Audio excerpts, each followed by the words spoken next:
welcome to the Soar to Success Summit. I'm Vanessa Levin, your host, and we're honored to be joined on the stage today by Dr. Jean Feldman. Welcome, Jean.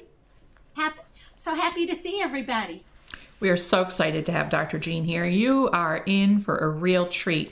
And in case you don't know who Dr. Jean is, let me tell you a little bit about her. So Dr. Jean Feldman's noteworthy educational career has spanned more than 50 years. She's served as a classroom teacher, instructor of adults, author, and consultant. Her list of degrees include degrees from the University of Georgia, Emory University, and both her master's and PhD from Georgia State. Dr. Feldman inspires teachers across the country with her engaging songs and creative activities that help make teaching and learning fun. Dr. Jean is the author of many books for early childhood educators, and her uplifting music and songs are used in schools by teachers and students throughout the country. Thanks so much for joining us, Jean. We're so excited to have you. And I'm so excited to get to share ideas with everybody today. Well, we could not have a conference focused exclusively on the topic of play without a keynote by the biggest advocate for play that I know, Dr. Jean. So there's nobody I know who's more passionate about the importance of play than you are. And we're so honored to have you here today to set the tone for the entire conference. So can you just share a little bit about why are you so passionate about play and what's play all about? I'm so glad I came to school today. I came to school today. I came to school today. I'm so glad I came to school today. I came to learn and play with friends. Play is what childhood is all about. And the great thing about being an early childhood teacher is you don't have to ever grow up as long as you're talking about play. I think this cartoon from Winnie the Pooh says what I want to say about play. Goodbye. Oh, no, please. Can't we go back to page 1 and do it all over again? And I think that's the value of play, because what a missed opportunity. When children grow up, they're going to be able to sit in front of a device. But when they grow up, they can't finger paint. They can't run outside. They can't play with blocks. There's so many things that they're not going to be able to do when they're grown up. And so that's the value of play. And what a missed opportunity if we don't take advantage of those things. Play is just joyful and natural and spontaneous. And in our Constitution for the United States of America, the Declaration of Independence states, all Americans have the right to life, liberty, and the pursuit of happiness. And that means children also have the right to pursue joy and live and learn in a way that makes them happy. So children deserve the right to play. These are some things that I think are essential. Children have the right to enjoy life and play freely. Children have the right to believe that they are capable and worthy. Children have the right to hopes and dreams. Children have the right to wooden blocks and puzzles and Play-Doh. Children have the right to swings and riding toys and sandboxes. Children have the right to hold hands with their friends and play games. Children have the right to play with toys. Children have the right to explore materials and make a mess. Children have the right to play outdoors for long periods of time. Children have the right to use their imaginations and be creative. Children have the right to be bored. Children have the right to sing and dance and act silly. Children have the right to books. Lots of books have the right to have lots of books read to them, many, many books. And children have the right to smiles and hugs from adults who think they're the most wonderful child in the world. These are children's rights. Children have the right to play. And we're in such a rush to push academics and to hurry children to grow up that we've forgotten the value of play. And when you look at some of the most intelligent people that have ever existed, Albert Einstein claims that play is the most natural way to do research. Maria Montessori says play is a child's work.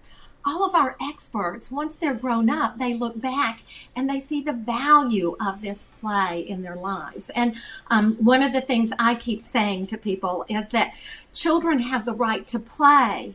They have the right to unextended periods of play and to make choices. And children are just the same now that they were hundreds and thousands of years ago. They want to play. They want to have fun with their friends. They want to feel valuable and capable, and they want to be loved. And we can do all of these things every day. You don't need expensive materials. You just need yourself. In fact, somebody was interviewing me one time, and they said, what advice would you give to teachers? And I said, you know what? I just tell them to shut the door and get down on the floor and play with the children.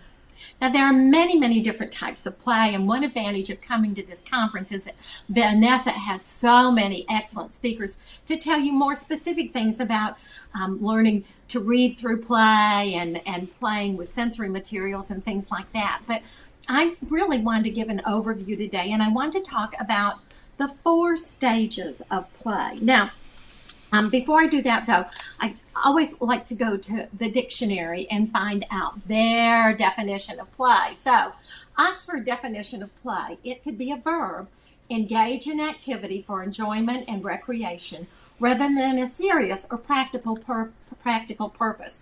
And that basically means they do it just for the spontaneous joy of it, not to achieve some goal. And the noun for play is activity engaged in for enjoyment and recreation, especially by children. So enjoyment and recreation, those are some key words to remember. Now, stages of play. Children all over the world for centuries have gone through these 4 basic stages. The first stage of play, and I think this is important because we have people watching this video who work with infants and toddlers, and your approach to play is going to be very different than somebody who teaches the primary grades. And so I hope to expand your view of play and show you some different types of play. So this is what children do when they're born, solitary play. This usually goes on from infancy through toddlerhood. They just play by themselves. They have materials and they just engage with play by themselves. Now, there might be an adult with them talking and interacting, but they're basically playing by themselves.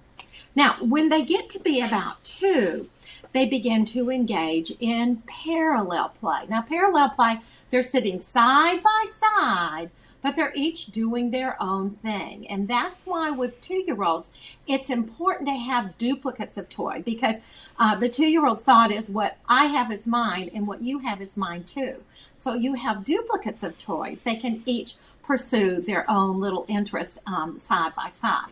Now, the next stage, about 3, they begin to engage in associative play.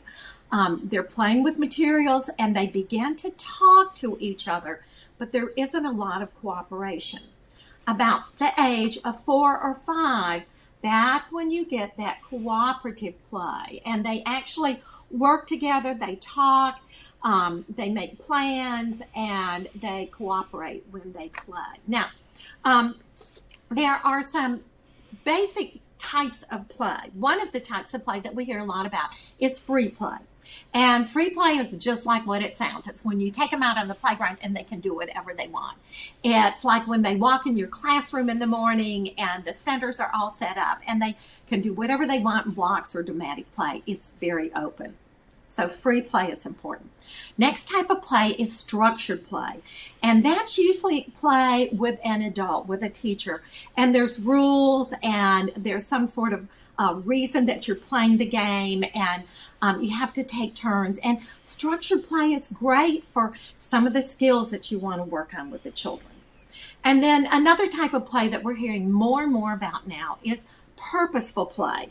And to me, all play is purposeful. All play has a value, whatever children do, whether it's free or structured, it's all purposeful. But when we think about purposeful play, when I think about it, I think about how we can take those skills that children have to do and turn them into something they want to do. One of my favorite professors ever, Wood Smethurst, used to say, if you want to catch a rabbit, you have to have a rabbit trap. And so some of the things I'm going to be sharing with you and things you're going to be learning at this conference, they are rabbit traps. They're going to be skills that children need to develop, but we're going to show you how to take those skills and make it so much fun. They're not going to realize they're learning. They're going to be having so much fun. Now, a lot of people are concerned because play seems to be disappearing a little bit. And there's many social and economic reasons why children don't get to play as much as they did at one time. When I was a little girl, they didn't even have kindergartens in many of the states. And when I started teaching, we didn't have kindergarten. Children came to first grade, and that was their first experience with school. And believe it or not, I didn't learn to read until I was 6.5 years old. Can you believe that? And you know what? I know how to read. I think I'm pretty good at it. So, it's not always pushing children early to do some of those things. It's, taking time and enjoying whatever age and stage they are at. And a little story, when my grandson was in kindergarten, I said, KJ, have you played the Farmer in the Dell? And he said, no, he'd never played the Farmer in the Dell. And he had a wonderful kindergarten teacher, but he'd never played the Farmer in the Dell, and it just hit me, and I wanted to weep, because if you don't play the Farmer in the Dell when you're in kindergarten, you're never going to get to play Farmer in the Dell. I mean, if you don't do some of these things at these ages and stages, you just can't go back and pick up those things. And, we're all going to be grown-ups one day. In fact, most of the people running the world right now, making decisions, never went to academic preschools and things like that. They had more free play and more time to make their own choices. So many of the reasons that children are not getting to play as much now, there's so many structured things that we have children in, from sports to clubs and things like that. They don't have the time to play. Working parents don't have time to set up all these play experiences for children. The push for academics in schools, and it's not always the teacher's choice. Sometimes it comes from higher up, that these are standards and these are things that the children have to learn, and they feel guilty about that. Of course, I think one of the main reasons children are not playing as much is because too much time on devices. And, computers are great, devices are great, but sometimes we have to make good choices as grown-ups and limit children to some of the things that they do, because it's just become so easy to pick up a device. Another thing, safety. I think probably I grew up in a world that was a little bit safer, and I could go outside and play freely and kind of roam the neighborhood. Children can't do those things right now. And so I'm just so excited to be able to share some of these ideas and activities with you. And I wanted to go to the experts first, because you might think, oh, Dr. Jean's just making this stuff up. But some of our top brain experts, pediatricians, psychiatrists, all of those people are saying, let children play, let them be, give them time to play, let them be bored. Brain growth. And I want to just, I always do this, show you the brain. This isn't what your brain looks like. And it really is. Your brain has two parts. And what we want to do is we want to hook up both sides of those brains. We want to make sure they work together. We want to build bridges. When children are playing, they are crossing that midline. There's a line down the middle of your body. And when you play and you cross that midline, it's almost like exercising your brain. You don't get that when you tap and you swipe. And the more senses you activate, the more likely the message is going to get to the brain. Think of all the senses children activate when they're finger painting and talking with their friends and making an ooey gooey mess versus tap and swipe. And so all of these reasons are so important for the brain. When children play, they engage in social experiences. They're talking with their friends. They're learning to take turns. They're verbalizing. They're learning to communicate and cooperate and collaborate. All those 21st century skills that they're going to use through their whole lifetime. When children play, they develop emotional security. They learn to feel confident and happy and secure in themselves. When children play, they develop physical skills, eye-hand coordination, all those large muscles and all those small muscles. And of course, when children play, they develop those cognitive abilities, the math skills, the language skills, the small motor skills, all of those things. It's the whole child. It's not just the cognitive child, and it's not just the emotional child, and it's not just the social child, and it's not just it's a whole child. You can't separate them apart. And that's the beauty of play. It puts it all together for them. Now, I'm the biggest believer in music and finger plays and rhymes in the world. And you know what? I can't play an instrument and I can't sing. But I'm going to do something with you right now. You know that if you're going to see anything with Dr. Jean, we're going to sing and dance and do a little bit of movement. So we're going to do a song right now. You need to oxygenate your brains. You need to get up and move. And this is a little song called Tootie Ta. And after we do Tootie Ta, we'll talk about what we are learning as we play. So here we go. Show me your thumbs.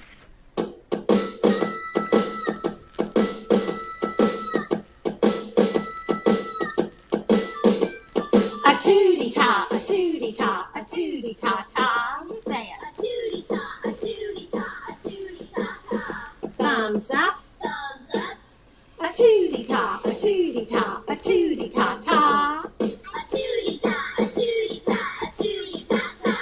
Thumbs up. Thumbs up. Elbows back. Elbows back. A tootie ta, a tootie ta, a tootie ta ta. A tootie ta, a tootie ta, a tootie ta ta. Thumbs up. Thumbs up. Elbows back. Elbows back. Feet apart. Feet apart. A tootie ta, a tootie ta, a tootie ta ta. A tootie ta, a tootie ta, a tootie ta ta.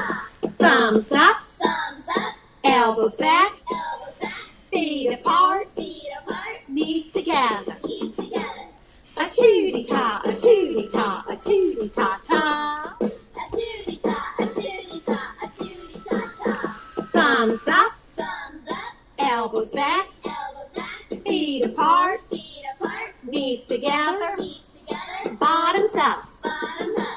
A tootie ta, a tootie ta, a tootie ta ta. A tootie ta, a tootie ta, a tootie ta ta. Thumbs up. Thumbs up. Elbows back. Elbows back. Feet apart. Feet apart. Knees together. Knees together. Bottoms up. Bottoms up. Tongue out. Tongue out.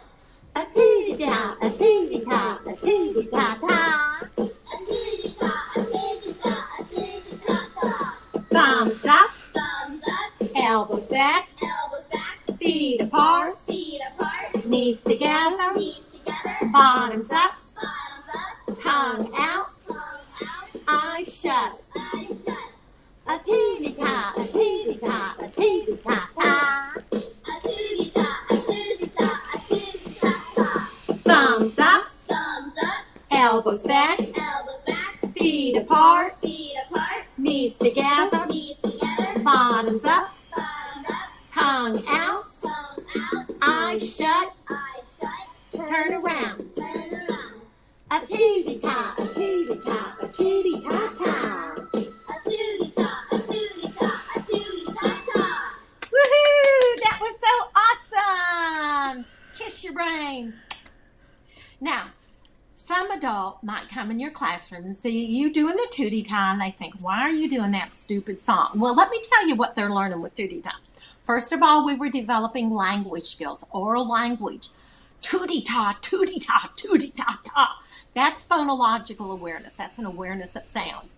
If you're working on different sounds, you can substitute it in there. When you're talking about M, take the M sound and we'll do moody mom, moody mom, moody mama. When we're doing tootie ta, we are doing oral language, auditory memory. We're doing the math skills, thumbs up, elbows back, feet apart, all of those positional words. We're also doing a sequence and a pattern. When we are doing tootie ta, we are developing social skills. Children are learning to listen and follow directions, be a part of the class group. They're learning to develop self-regulation. There is a beginning and an end. They are learning to have fun socially with their friends. When we're doing tootie ta, we are developing physical skills, eye-hand coordination, crossing the midline, oxygenating the brain. One of the values of music and movement and finger plays and rhymes is they want to do it again. Do it again, do it again, do it again. You've got that built-in repetition, that purposeful practice for automaticity. When you give children a worksheet, they never say, can I do it again? But when you do a song, you've got it built in there. And that's how children learn, when we put it all together and we make it fun with play. And so, I tell people you can teach children anything with music and movement and finger plays and nursery rhymes. So I want to do just a few little finger plays with you. And a good thing when you do finger plays is to prompt the children, get them ready, because so many of these are so short. So would you show me your 5 little hot dogs? 5 little hot dogs frying in the pan. The grease got hot and one went bam. 4 little hot dogs frying in the pan. The grease got hot and one went bam. 3 little hot dogs frying in the pan. The grease got hot and one went bam. 2 little hot dogs frying in the pan. The grease got hot and one went bam. 1 little hot dog frying in the pan. The grease got hot and one went bam. No little hot dogs frying in the pan. The pan got hot and it went bam.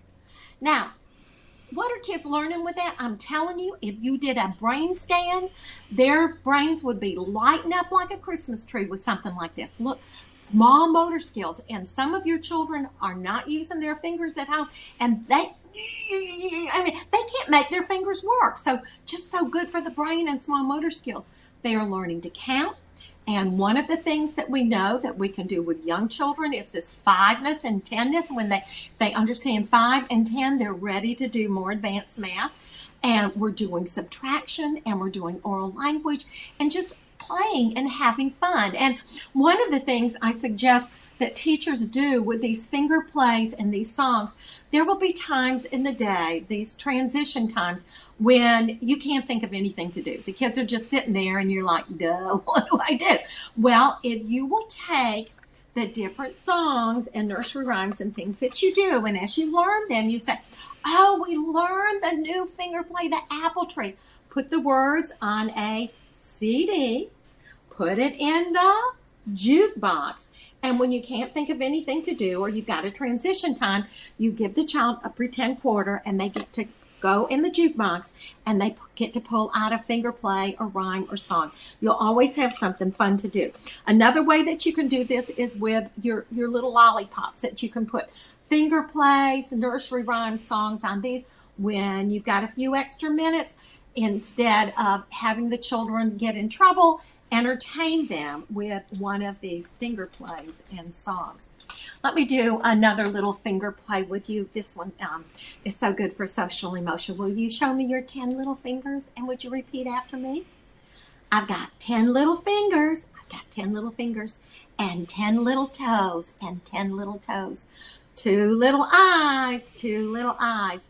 A mouth and a nose. A mouth and a nose. Put them all together. Put them all together. And what have you got? And what have you got?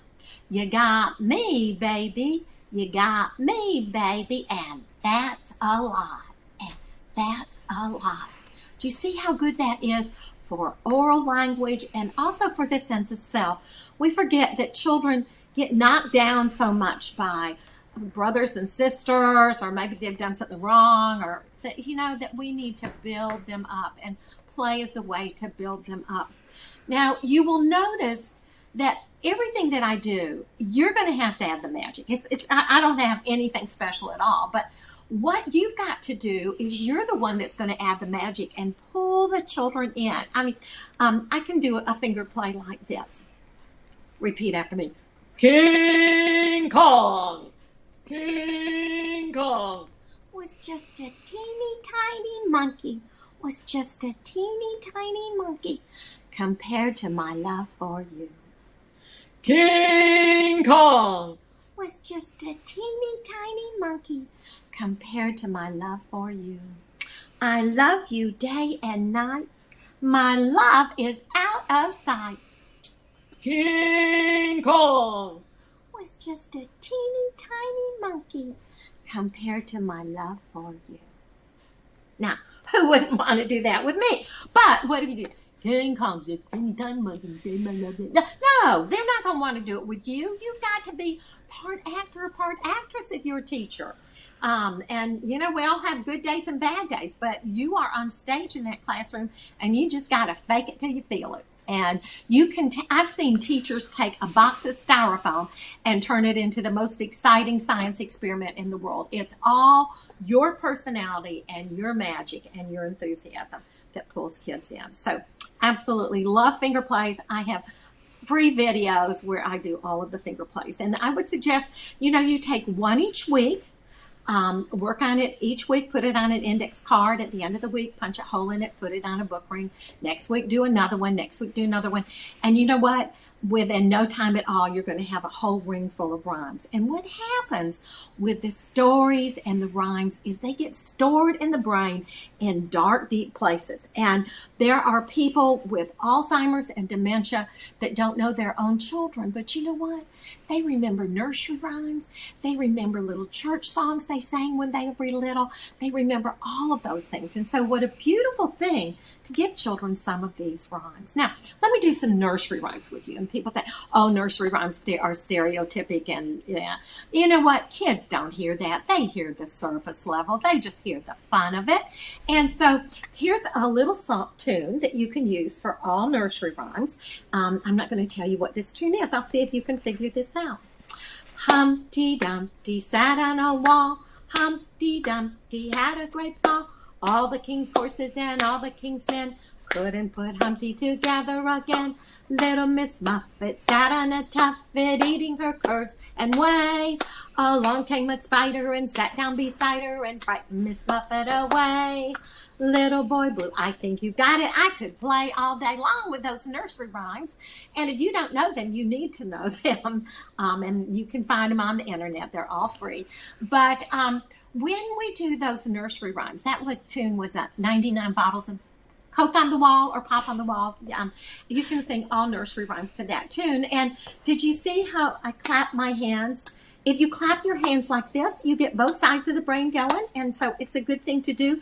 Whenever you do these songs and finger plays, think about using their hands. I found with children, if I get them to use their hands, I engage them. I have been doing some classroom Zoom activities, Zoom meetings, and, you know, I'll be with children in California, and they're all looking at me, and when I do the finger play, I just see all those little fingers, and I know, you know, I've got them right here in the palm of my hand.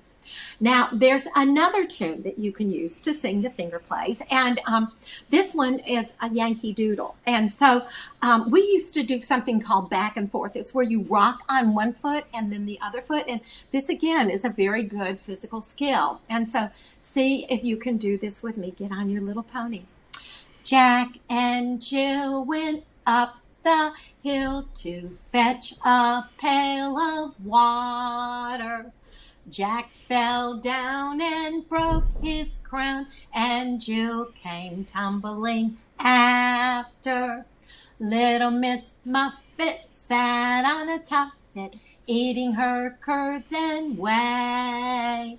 Along came a spider and sat down beside her and frightened Miss Muffet away. And again, we could go on all day singing nursery rhymes to that tune. One of the things that my grandchildren loved to do with me, we called it back and forth, and I would hold their hands and we would do the nursery rhymes and go back and forth. And then as we finished each nursery rhyme, we would bow as just a little closure, a little separation between the nursery rhymes. So go back and pick up those nursery rhymes and all the learning things that you can extend with a nursery rhyme. Who is the main character in Humpty Dumpty? What is the setting of Humpty Dumpty? What is the problem in Humpty Dumpty? And what do you think will happen next? So, you know, all of those thinking skills that they're doing when they do some of these nursery rhymes and these simple little things that you can extend. Now, I also wanted to do a story with you because I love stories and I love books, but I think it's also important just to tell stories sometimes. And so this is a little story. And by the way, all of these things are on my website, drjean.org. This is a story about Scat the cat, and I'm going to have you say it with me. Once upon a time, there was a little cat, and his name was Scat. And he wanted to change his colors. And so when he wanted to change his colors, he would say, now you get to say this part with me. I'm Scat the cat, I'm sassy and fat, and I can change my colors just like that. Clap your hands and let's see what's going to happen. Are you ready? Did you clap them? He changed from being a black cat to being a blue cat. He went down to the pond to look at himself, and he accidentally fell in. So when his friend Timmy Turtle took him to shore, Scat decided he didn't want to be blue anymore, and he said, say it with me, I'm Scat the cat, I'm sassy and fat, and I can change my colors just like that. Clap your hands and let's see what's going to happen. He changed from being a blue cat to being a red cat. He went walking down the road, and all the other animals started laughing at him. Who ever heard of a red cat? So Scat decided he didn't want to be red anymore, and he said, I'm Scat the cat, I'm sassy and fat, and I can change my colors just like that. And he changed from being a red cat to being a green cat. He went to play with his brothers and sisters in the grass, but they couldn't see him because he was green like the grass.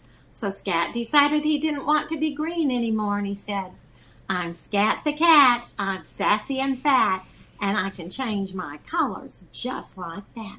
Clap your hands. What color is he going to be? He's a yellow cat. Well, he went walking in the woods, and who did he run into but his cousin, Leo the lion. Leo the lion said, "Rawr, I'm the only cat that can be yellow." So Scat decided he didn't want to be yellow anymore, and he said, say it with me, I'm Scat the cat, I'm sassy and fat, and I can change my colors just like that. Clap your hands. What's he going to be? He turned back into being a black cat, because you know what? Being yourself is the best thing that you can be, and I like you just the way you are. Now, think about all of the things. We're just playing, telling a story. We're doing colors. We're doing rhyming words. We're doing a sequence and a pattern. And we're doing the emotional, I like you just the way you are. And we love everybody in our room just the way they are. Children have to hear overdoses of that from us as teachers and educators, because the world is full of so many negative things, and they get knocked down so many times that we want our experiences with them to feel safe and positive, and it's all good. In fact, one parent came for a conference one time, and she said, you know, Dr. Jean, I think if my daughter killed somebody, you'd probably say it's okay if Jody killed somebody just because you're so positive. Well, I'm not quite that positive, but I think you get what I mean with that. Let me do do a song with you now, because we hear so much about alphabet knowledge and literacy and getting children ready to read and different things like that. So I'm going to just do a little alphabet song with you. And I tell you what, I've got a song for almost anything that you would want to know, from manners to picking up trash to alphabet letters to counting, different things like that. But this one is called Happy Birthday Letters. And so when we do this one, I have the children make their hands like rappers. This is sign language for I love you. This is how Spider-Man makes his webs. This is also how rappers hold their hands. So when we do this song, you have to lean over a little bit and get in your rapper dance position and kind of loosen up a little bit.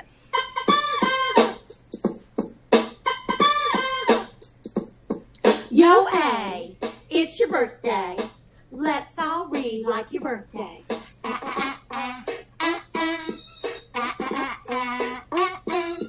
Yo, B, it's your birthday. Let's all read like your birthday.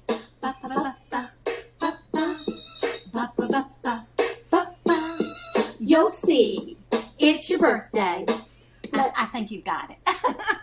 But I wanted to do that with you because when my grandson was 2 years old, he would get in my car and say, letter song, letter song. He had no idea about a letter or a sound, but he just liked the beat and the rhythm. And when you do something like that with your children, they're just playing and singing and dancing and having a good time. But they're doing what Marianne Wolf, one of our top reading researchers, says. They're putting it in the brain and it's acting as a placeholder. So they're just singing maybe when they're 3 and 4 and having fun with it. And maybe when they're 5 and the teacher formally introduces the letter D, that, oh, they've got a place in the brain. Yeah, I remember that. And so music is so good just for prior learning. And these finger plays with numbers that you do with a 3-year-old, they might not have any concept about what a number is, but you're putting it in the brain and they will have something to connect it with later on when they are learning. So music and movement and finger plays and nursery rhymes, we're playing and we're having fun, but they're learning at the same time. That's what the magic is, that you are the one that makes the magic happen. You can take anything. Now, I'm going to go through some of the different learning centers that you might have in your classroom, and I'll just show you a few ways that you can help children learn. And you will find these center signs on my website. And that's because people used to come in my classroom and say, oh, look at them playing. Isn't this cute? Isn't this fun? And then I could say, well, why don't you go read the signs in the centers? And yes, they're playing and having fun, but look what they're learning when they are in some of these different centers. Let's just take blocks, okay? It looks like I'm playing, but I'm developing motor skills, math concepts, number, size, shape, oral language, social skills, eye-hand coordination, self-control, and my imagination. I may be a builder or an architect when I'm grown. So all of the things they're developing, but this is going to lead to something else down the road. And some simple things that you can do in the block center just to add a little bit of learning to it. I mean, one thing that I love to tell teachers about in the block center, if you can put the children's picture and their name on one of the blocks, then when they're over there playing, it's so good. Oh, look, they're playing with my friend, and it's for social skills and learning to recognize their name. You can also do things in the block center, like you could have pictures of different things in your community, like your school, so they could build different things. Environmental print, you can put some of your store logos on the blocks in the block center just to add a little bit of learning to it. And then with your older kids, you can take the blocks and of course, I believe in open block center, but you can also use the blocks to reinforce some of the skills you're working on. Like for word families, you've got all, and then you could have another block with fall, and they could make wall, and they could make tall, and they could make the different words, and then you could even let them write the words. So take something simple, something that they like to play with, a rabbit trap, and then turn it into a learning opportunity. Well, let's take a look at some of these other centers. Dramatic play. Now, you might call it housekeeping. I used to call it dramatic play because I would change different themes from the kitchen sometimes. It looks like I'm playing, but I'm developing social skills, emotional skills, independence, oral language, and my imagination, responsibility, and the executive function. I may use these skills as a mother, father, safety officer, or politician one day. Well, imagine that. Playing in housekeeping, you're going to learn how to be a politician. Well, what could you add to the dramatic play kit that's just cheap, simple, easy? You might even have these left over from a party that you gave one time, just the birthday party favors and things that they can set the plates for the birthday party, and they're going to match 1-to-1, the napkins and the plates. They could have some little things over there, and you could have numbers in the bottom, and they could put that many objects in the plates. You could have paper and pencil, and they could write out invitations to the party. All sorts of different ways that you can tie in some of the skills you're working on in your housekeeping area, your dramatic play area. Okay, let's take a look at this one. Small motor. It looks like I'm playing, but I'm developing my small muscles, eye-hand coordination, attention span, social skills, and concepts about size, shape, color, and patterns. I might use these skills as a chef, or a dentist one day. Imagine that. And so simple things that you can have in your small motor area. Before they're ready to write, they have to crawl. And before they're ready to walk, they have to crawl. And before they're ready to write, they have to learn to use these little fingers in lots of different ways. Clothespins and things like pom-poms and cotton balls that they can pick up. So good to develop those pre-writing skills.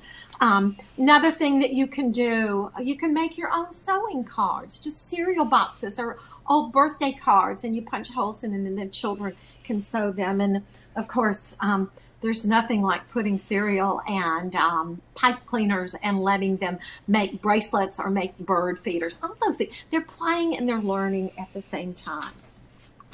In the library, it looks like I'm playing, but I'm developing alphabet knowledge, oral language, print knowledge, listening skills, eye-hand coordination, concepts about the world, and the desire to read. Maybe I'll be a publisher, author, or librarian when I grow up. And one of my favorite things I ever saw in a library center, a teacher had a full-length mirror that he had put eye level, at the children's eye level horizontally, and the children were sitting in front of that mirror reading to themselves. All you have to do is put a mirror someplace in the room, and the kids love to look at themselves, and they can read that way. Another thing that you can do is put a stuffed animal over there and let them read to an animal. Pretend you are the teacher. Lots of different things. Now, let's take a look at the literacy center. Maybe you call it your language center.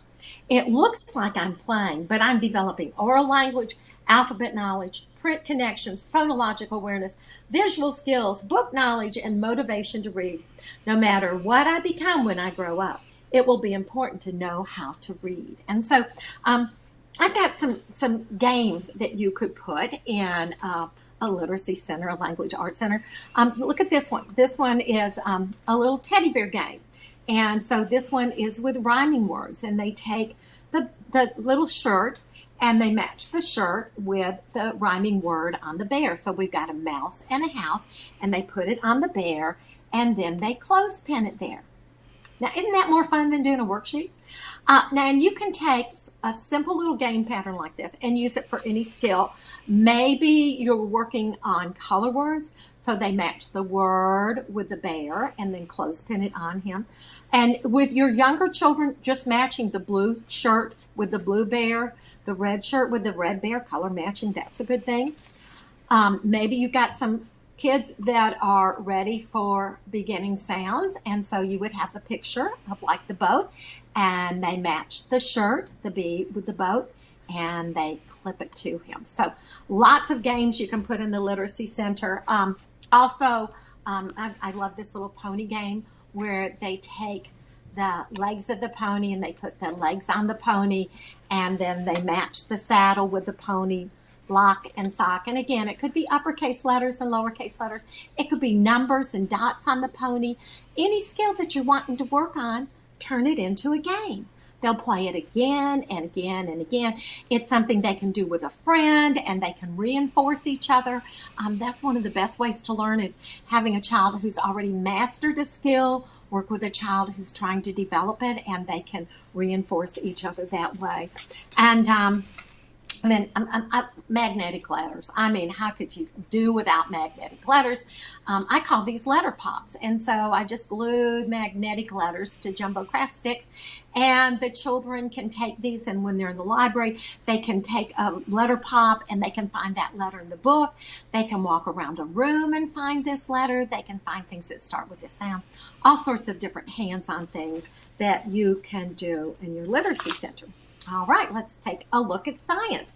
It looks like I'm playing, but I'm developing a curiosity about the world, sensory materials, problem solving, language skills, and experiences with the scientific process: observing, predicting, experimenting, recording, reporting. If I'm a doctor, lab technician, pharmacist, or landscaper, I will utilize these skills. And so, there's all sorts of things you can put in a science center, but this is one of the simplest and easiest ones. And this can be for many, many different age levels. You get a plastic tub.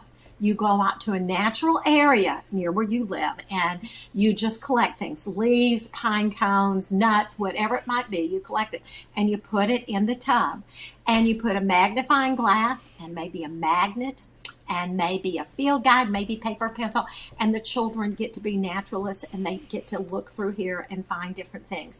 It's also fun if you have like some little toy woods animals that you can put in here, and they can dig through and find the little natural animals. Just a real easy center for science where they're playing and learning. Sensory motor. It looks like I'm playing, but I'm developing small motor skills, self-regulation, social skills, and math and science concepts about the world. I might use these skills as a landscaper or sculptor one day. And I'm like, the queen of Play-Doh. I love Play-Doh. And just to let you know, if you go to my blog or website, I've got this free 40-page book called Play-Doh Power, and all sorts of different ways children can learn with Play-Doh, because it's just so good for the eye-hand coordination and muscle strength and everything. One thing for Play-Doh, if you write letters, or you could do words for the older kids, or shapes or numbers, anything you want to reinforce on a plastic plate with a permanent marker, they can take the Play-Doh and they can roll the Play-Doh and then put it on top, and then they could make something that starts with that sound or something with that shape. All sorts of skills you can do while they're playing with Play-Doh. And then I have a Play-Doh book that is great for a Play-Doh small motor sensory center, where they roll the Play-Doh. Can you make curves? Can you make lines? Can you make shapes? What else can you make? And somebody asked me one time if you would just put out one at a time and, just start with the curves, and when they master that, you could do another one. I like to put open-ended things, because no matter what age you work with, children are going to be on different levels, and just put it out there and let them choose whatever they want. That's fine. As long as they're engaged and they're having fun, it's all good. Okay, Math Center. It looks like I'm playing, but I'm developing an interest in math, oral language, social skills, small motor skills, and concepts about quantity, shape, size, pattern. I may use these skills as a computer programmer, accountant, or mathematician in the future. And so math is just, I love math, and because it's so real and concrete and hands-on. And one of the things that work really well for math and for literacy activities are these little bathroom cups. And you can put letters on these, you can put numbers on these. They're great because you can store them in a Pringles can. And so, like the one with letters, they could match upper and lowercase letters or put them together and make words. The ones with numbers, they can put them on a little sheet, like, oh goodness, they can match the numbers up with numbers that you might have on a board game like this. You can also, in the Math Center, I tell people, I can teach a little boy anything with a Hot Wheel car. Well, little girls too, but little boys really go for this. And so you put the numbers on your little Hot Wheel cars. And the good thing is you can still buy these for like $1, or you can get them for less than that in the dollar store or garage sales. And you can put the numbers on these, and they can put them in order, or you can make a little board game like the parking lot game, and they take the car and they drive it and they put it in the right spot. You could even use these for place value, put the 7 in the 10 spot and the 2 in the 1 spot, 72, all sorts of different things. So you see, you take something they want to play with and turn it into something that you want them to learn, some skill that is in your curriculum or whatever it might be. Another little game that works well with math, I call this pancake flippers. And so you cut cardboard out and you can put your dots on the front, and they take the spatula and they count how many, and then they flip it over, and the answer is on the back, the correct numeral for it. And so younger kids just the dots and the math numeral. And then the older kids, you can even do like math facts, and then they flip it over and it's self-checking. The answer is on the back. Writing. It looks like I'm playing, but I'm developing eye-hand coordination, small motor skills, alphabet knowledge, self-confidence, vocabulary, and an interest in print. I might use these skills one day as a journalist, administrative assistant, or poet. And a great thing for your writing center, have books that children want to write in. Look at this little book. I had some leftover napkins, cut paper the size of the napkin and stapled it in here. If you were a child, would you want to do a handwriting worksheet, or would you like to make your own book and be an author? Another good thing for the writing center, kids love clipboards. You can buy clipboards, or look, get corrugated cardboard, put a butterfly clip at the top. They can use these for walking around the room, observation surveys, word hunts, all sorts of things. And they just love to do the clipboard and to write. And just one more, the art center. It looks like I'm playing, but I'm developing my creativity, small motor skills, problem solving, sharing, cooperation, independence, and responsibility. I may use these skills as an artist, illustrator, or designer one day. And so it's just so good to put out open-ended art materials. I'll tell you my story. When I was a little girl, I used to love to paint in kindergarten, and one day I was painting, and I took the paintbrush and I put a stripe down my leg, and it was so pretty. I took another color and painted another stripe. Pretty soon I had pretty painted stripes all over my leg, and I remember going up to Mrs. Myers, my kindergarten teacher, and she just laughed and said, "Don't do it again." And I went home, and my mother just laughed and said, "And don't do it again." And those were the kind of grown-ups that I had in my life. And I've always wanted to be that kind of person for children. There are rules and limits, but, you've also got to have a sense of humor about some of these things. And so with the younger children, look how easy this is. In the Art Center, crayon bundles. You wrap a rubber band around 3 or 4 crayons, and they get to scribble. Just cover the table with paper, and they get to scribble. Another easy one, invisible painting. A Q-tip, a paper towel, and a cup of water, and they do their invisible painting. It'll keep them busy forever. And then you can also add paints with a Q-tip, and it's a whole lot easier than washing paintbrushes. So I've just shared a few things with you today. I hope you will visit my blog and my website, because I have lots of ideas that are fun for you. I'm going to close with a little poem and a little song. The poem is called "What's in My Backpack," because so many times parents don't understand the value of play and the hands-on experiences that we give children that whole child, and how everything that we do, there's not a wasted song or a story, and nothing we do is wasted. It's all part of that child. So the child goes home from school and the parent says, "What's in your backpack? It's empty today. Where's your work? Did you just play?" "When I built with blocks, I learned about shapes. I balanced and shared. Our skyscraper was great. I played in the windy house and talked with my friends. I rocked a baby and played pretend. In science, I guessed and experimented too. The same things grown-up scientists do. Art was messy. I created and explored. I solved my own problem when I spilled glue on the floor. My fingers got a workout with puzzles and clay. Those same small muscles will help me write one day. I counted and sorted and measured too. I used my brain like a math whiz would do. Out on the playground I ran like the wind, played circle kickball and helped a hurt friend. There will be time for stories, for worksheets and tests, but talking and playing is how I learn best. I love to go to school. I'm glad I'm me. An empty backpack means I'm learning, you see.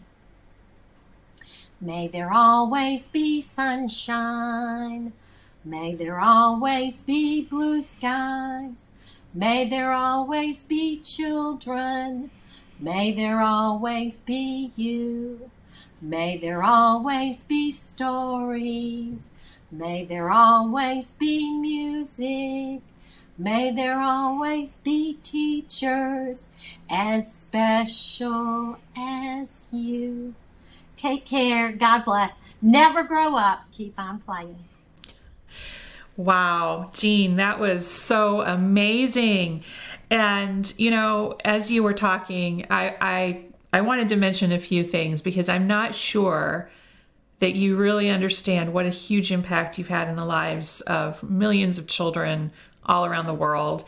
And recently, and I didn't tell you I was going to do this, but recently, our teachers, in case, you haven't heard, they've had the opportunity to do distance learning, right? Mm-hmm. And so there's a teacher friend of mine. His name is Joe. And Joe has made the shift overnight he made the shift to online teaching in his public pre-K class. And he shared some of the videos that he did for his students with me. And in his video, it was close to Easter. And so he dressed up like the Easter Bunny. And he read the children a story. And throughout the story, he asked questions and he told them to kiss their brain because that's what he did in the classroom. And I know that he got that from you because you're the one who originated it. Can you see how I don't think I originated anything. Teachers, we all beg, borrow, steal. Nothing belongs to us. But it just struck me that, here is this teacher in a very difficult situation using the strategies that he learned from you, because I know he's a huge fan of yours, to make his children feel comfortable during a very, very difficult time. I think that is absolutely, absolutely amazing. And I agree. That's what distance learning is. It's not about the academics. It's just about the comfort and that personal connection. And, every cloud has a silver lining. And I think that's going to be the silver lining with families too. Mm-hmm. That, we just have to get down on the floor and be together. Yeah. And there's also, I started listening to podcasts during our recent extended period of time we had to spend at home. And one of the podcasts I was listening to, it's not for teachers, it's not anything to do with education, it was just purely for enjoyment.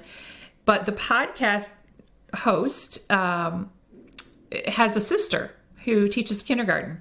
And so at some point during one of the episodes I was listening to, the podcast host started talking about what I knew was the Tootie-Ta.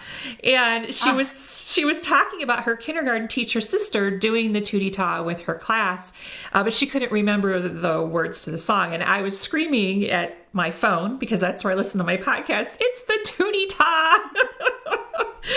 So I'm struck by all of these teachers and children around the world who have been touched by these wonderful ideas that you share and that you advocate for, really.